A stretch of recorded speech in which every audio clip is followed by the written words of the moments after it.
Astronomie, astrophysique, cosmologie, astroparticules. Ça se passe là-haut, par Eric Simon. Les astéroïdes ne sont pas les corps inertes que l'on croit. La sonde OSIRIS-REx vient de montrer, grâce à son imageur, que Bennu, autour duquel elle évolue actuellement, projette de très nombreux petits cailloux de moins de 10 cm de diamètre. Les spécialistes ont été étonnés de voir ces cailloux visiblement éjectés de la surface par un mécanisme encore très mal compris. Une étude parue dans Science cette semaine. OSIRIS-REx, qui signifie Origins Spectral Interpretation, Resource Identification and Security Regolith Explorer, rien que ça, a été envoyé par la NASA vers l'astéroïde 101955 Bennu, qui fait 500 mètres de diamètre, pour l'étudier de près et en récupérer des échantillons. Dante Loretta, de l'Université de l'Arizona, et ses collaborateurs américains, canadiens et européens ont analysé les images obtenues par la sonde dès son approche de l'astéroïde. C'est dans ces premières images, lors de son arrivée en orbite de l'astéroïde en janvier 2019, qu'ils ont décelé pour la première fois une myriade de petits corps d'à peine quelques centimètres de diamètre.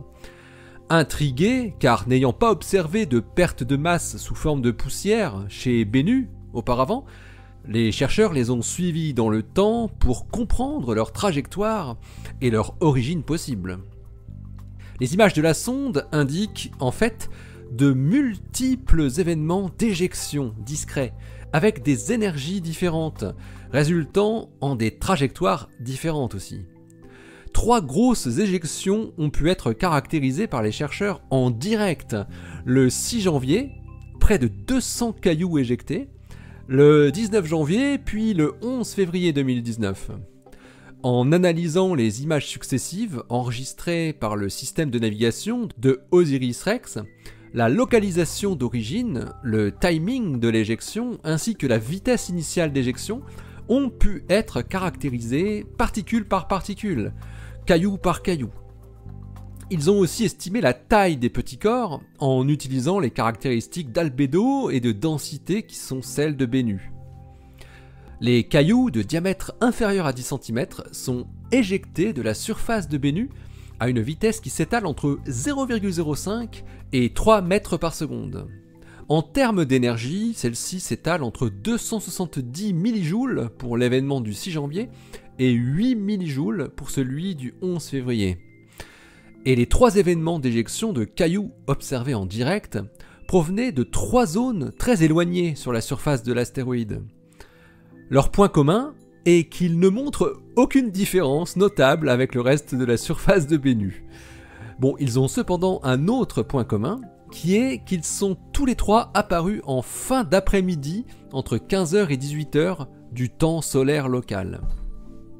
Certains cailloux observés sont voués à retomber rapidement sur la surface de Bennu, et d'autres semblent rester en orbite durant plusieurs jours, avec une orbite de plus de 1 km, tandis que d'autres encore sont définitivement éjectés et échappent à l'attraction gravitationnelle de l'astéroïde. Loretta et ses collaborateurs tentent quelques scénarios de mécanismes plausibles pour expliquer ce phénomène surprenant. Fracturation thermique, du fait des très forts gradients de température existant à la surface de Bennu au cours de sa rotation de 4,3 heures, entre moins 73 degrés et plus 115 degrés. Deuxièmement, des rejets de vapeur d'eau par déshydratation de phyllosilicates, qui facilitent alors la fracturation. Ou encore, troisièmement, impact de micrométéorites, ou bien d'une partie des cailloux précédemment éjectés. Les chercheurs classent donc désormais Bennu dans la catégorie des astéroïdes actifs, qui montrent un phénomène de perte de masse, quel qu'il soit. Ces astéroïdes actifs sont habituellement facilement visibles à distance par leurs éjections de poussière. Mais Bennu vient d'apporter la preuve que des astéroïdes actifs peuvent aussi être identifiés comme tels seulement après les avoir observés de très près. Ces observations d'éjection de cailloux depuis la surface de Bennu indique enfin que la collecte d'échantillons à sa surface sera peut-être plus facile que prévu.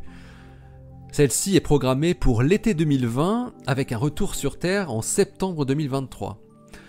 À moins que Osiris-Rex ne soit endommagé en passant par un méchant caillou.